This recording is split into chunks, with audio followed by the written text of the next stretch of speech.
आंतों में सूजन, मल के साथ चिकनाई, पेट में भारीपन, पेट में फुलावट, अफारा आना, लगातार बेचैनी घबराहट बनी रहना, सिर का भारी बने रहना। पार्ट 1 में हमने देखा कि किस तरीके से ये पाचन तंत्र में प्रॉब्लम्स आती हैं और पहले नंबर पर पाचन तंत्र की सफाई कैसे की जाए, ये हमने पूरा पार्ट 1 में देख लिया। अब पार्ट 2 में हम देखेंगे कि इस समस्या के लिए आंतों में सूजन अगर आ गई है, नाभि बार बार हिल रही है, डग रही है अगर अपनी जगह से, एसिडिटी बहुत ज्यादा रहती है, गैस बहुत ज्यादा रहती है, पेट हमेशा फूला हुआ बना रहता है, तो आपको खाने में क्या क्या आहार चिकित्सा का नियमन करना है और उसको पचाने के लिए व्यायाम कौन से और क्यों जरूरी है। हमने पहले पाचन तंत्र की सफाई में पाचन तंत्र पूरा का पूरा ओरल कैविटी से लेकर के एनस तक की पूरी धुलाई सफाई कैसे करनी है, और वो अगर किए बिना आप खाने पीने का या व्यायाम का नियम रखोगे तो ज्यादा काम नहीं करता है, इसलिए पहले नंबर पर वो देखा हमने। दूसरे नंबर पर हम देखेंगे आहार चिकित्सा। आहार चिकित्सा, जब आपका पेट पाचन तंत्र पूरा, आपने पेट नहीं, अब तो पाचन तंत्र कह रहे हैं हम, पाचन तंत्र पूरा आपने साफ कर लिया है। अब साफ पाचन तंत्र पर आप अच्छा खाना खाएं, क्योंकि साफ तो कर लिया, ये तो बिल्कुल धुल के बिल्कुल साफ है, बढ़िया लग रहा है, लेकिन अब हमने दोबारा से गंदगी भर दी, तो दोबारा से गंदगी भरेंगे, दोबारा से ये पूरा खराब हो जाएगा। अब सूजन तो पहले से खत्म नहीं हुई थी, अभी सफाई तो हुई थी। सफाई को ऐसा नहीं माने कि सफाई हो गई तो खत्म हो गया सब कुछ, सफाई खत्म नहीं, अभी तो केवल धुलाई सफाई हुई है। जिस प्रकार एक टंकी, आपने ऐसी वाली टंकी ले ली, इस टंकी में यहां से अगर ये खुली हुई है और ये पूरा खराब हो गया है, अब इसमें पानी भी भरा हुआ है और आपका ये पूरा खराब है, आपने इसका पानी जो है ना वो यहां से ड्रेन करवा के बाहर कर दिया, इस तरीके से पानी पूरा का पूरा खाली हो गया। अब पानी के खाली होने से ऐसा नहीं होगा, पानी खाली हो गया, अब आपने ढक्कन लगा दिया, पानी के खाली होने से ये दीवारें जो खराब हो गई थी वो थोड़ी सही हो जाएंगी, नहीं होंगी ना। कब सही होंगी कि पानी आपने हटा दिया, अब आप इन दीवारों को खरोचो, साफ कर दो, उसके बाद फिर से दोबारा से बढ़िया प्लास्टर कर दो, बढ़िया तरीके से आप पुट्टी उट्टी करके पेंट वेंट करके अब फिर से तैयार है। अब दोबारा से पानी अच्छा वाला भरो। अब अच्छा वाला पानी भरने की जिम्मेदारी भी हमारी है, क्योंकि अगर हमने सब कुछ साफ कर दिया और खराब पानी भर देंगे तो फिर से गड़बड़ हो जाएगा। तो इसलिए बहुत आवश्यक है कि सफाई तो हो गई, सफाई के बाद अब रिपेयर रिजनरेशन जब तक नहीं हो जाए तब तक तो कम से कम आप रुकें। रिपेयर रिजनरेशन होने के लिए बहुत जरूरी है आहार चिकित्सा, और तीसरे नंबर पर व्यायाम चिकित्सा। अब व्यायाम चिकित्सा के रूप में करना है आपको, देर कितनी जरूरी है आपके लिए, कौन से बहुत ज्यादा आवश्यक है, ये पूरा जब तक नहीं करेंगे तब तक आराम नहीं होगा। तो अब हम देखें कि आहार चिकित्सा में आप सवेरे से लेकर शाम तक क्या क्या खाएंगे, क्या खाएंगे। जो पहला एम ऑफ ट्रीटमेंट क्या है कि पाचन तंत्र पर अब दोबारा लोड नहीं पड़े, तो जो बहुत जल्दी पच जाता है उसी को खाया जाए। हमने सब कुछ साफ कर लिया, जैसे ही साफ होता है पाचन तंत्र पूरा, तेज भूख लगती है और हम दोबारा गटागट दुनिया भर की चीजें खाना चालू कर देते हैं, दोबारा से गड़बड़ हो जाती है, फिर पेट फूल जाता है। जैसे बहुत सारे लोगों का होता है ना, पेट एक बार साफ हो जाए बहुत बढ़िया लगता है, लेकिन जैसे ही दोपहर आया सूत गए दुनिया भर का, फिर से पेट फूल गया। तो ये जो स्थिति है ना, मन को थोड़ा समझाना तो पड़ेगा, भूख तो लगेगी, जैसे ही शुद्धि होगी, पाचन तंत्र साफ होगा, आपको तेज भूख लगेगी। तेज भूख लगे तो कहा जाता है भूख से कम खाएं, तो यहां उस वाले सेंटेंस को विशेष तौर पर फॉलो करना है। आप भूख से कम भी खाएं और सिर्फ वो खाएं जो बहुत जल्दी पचता है।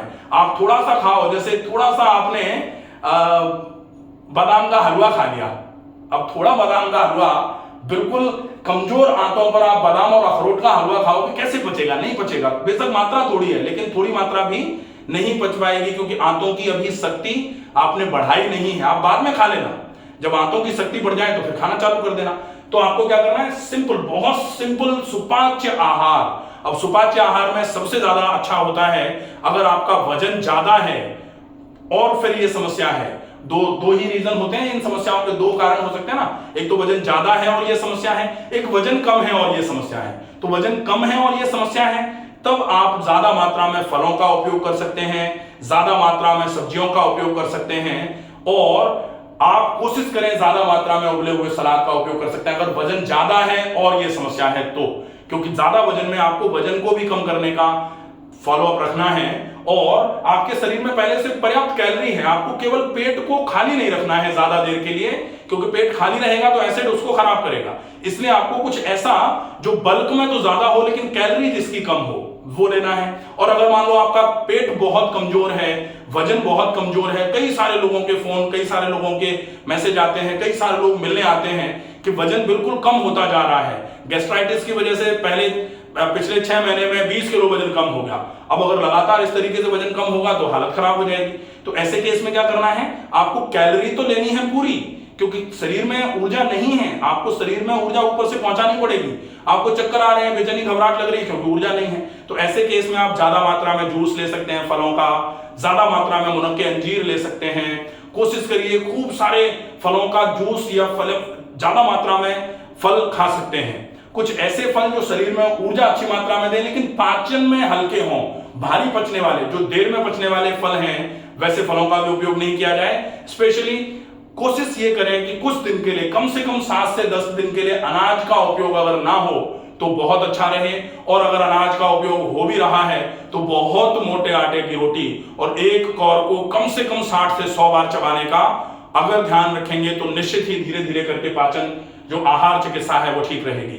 आपको नाश्ता 9 साढ़े 9 बजे पे कर लेना है, 12 साढ़े 12 बजे तक आपका लंच हो जाना चाहिए और 7 बजे के पहले पहले आप अपने डिनर को खत्म कर लीजिए। ये विशेष ध्यान रखना पड़ेगा। पानी का उपयोग कम से कम 3 से 4 लीटर पूरे दिन में पानी आपको पीना चाहिए। अगर आप ये ध्यान रख लेते हैं तो ये बहुत अच्छा रहेगा।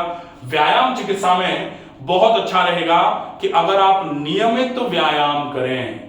नियमित व्यायाम का मतलब है रोज रोज व्यायाम करना है और कम से कम उतना करना है कि आपके शरीर में कम से कम 20 मिनट के लिए पसीना आए, क्योंकि पूरे दिन तो फिर पसीना आना नहीं है। तो सवेरे सवेरे या फिर शाम को जब भी आपको समय मिल पाए, सवेरे अगर कर लेंगे तो बहुत अच्छा रहेगा। व्यायाम में भी ये ध्यान रखा जाता है कि सवेरे कितने बजे करना है। लोग कहते हैं कि सवेरे सवेरे तो धूप ज्यादा नहीं होने पर अगर सूर्य की उपस्थिति नहीं होती है तो फोटोसिंथेसिस नहीं हो पाती, ऑक्सीजन ही नहीं मिलेगा। तो सवेरे सवेरे आप 3 बजे तक के व्यायाम नहीं कर सकते, 4 बजे भी कोशिश करो मत करो। जब थोड़ी सी जो ब्रह्म मुहूर्त जो होता है, सूर्योदय का जो टाइम हो जाता है, आपके पास सूर्य बेशक नहीं आया हो लेकिन सूर्योदय, सूर्य की भीनी भीनी किरणें अगर आना चालू हो गई है उस समय आप व्यायाम चालू कर दीजिए, आपके लिए बहुत अच्छा काम करेगा उस समय व्यायाम करना। ठीक है, तो अब व्यायाम में क्या कर सकते हैं, आप टहलना कर सकते हैं, व्यायाम में बहुत अच्छा रहेगा, टहल लीजिए। टहलने के साथ में अनुलोम विलोम प्राणायाम कम से कम, लेकिन अनुलोम विलोम प्राणायाम लोग करते तो हैं लेकिन कम से कम कितना करना है, कम से कम 10 मिनट डीप ब्रीदिंग, लंबी गहरी श्वास भरना और भरी गई श्वास को धीरे धीरे छोड़ना, इसको कम से कम 10 मिनट। टहलना कितना, कम से कम 30 मिनट। अगर आप 30 मिनट ये, 10 मिनट ये, 40 मिनट और 10 मिनट ये, 50 मिनट। और फिर आप 10 मिनट में 5 मिनट कर लीजिए भ्रामरी प्राणायाम और 5 मिनट के बाद 5 मिनट के कर लीजिए शवासन। तो यह आपका पूरा का पूरा 1 घंटे का रूटीन हो जाएगा। इस रूटीन को अगर व्यायाम के को आप फॉलो करते हैं निश्चित ही आपको बहुत अच्छा आराम होना चालू होगा। तो पेट की जितनी भी समस्याएं हैं उनके लिए ये जो रूटीन है ये बहुत इफेक्टिवली आपके लिए काम में आने वाला रूटीन है। ज्यादा से ज्यादा इस वीडियो को शेयर करें ताकि ज्यादा से ज्यादा ऐसे लोग जो पेट की समस्याओं से ग्रसित हैं वो बिल्कुल ठीक हो जाएं। स्वस्थ रहिए, सुरक्षित रहिए। धन्यवाद।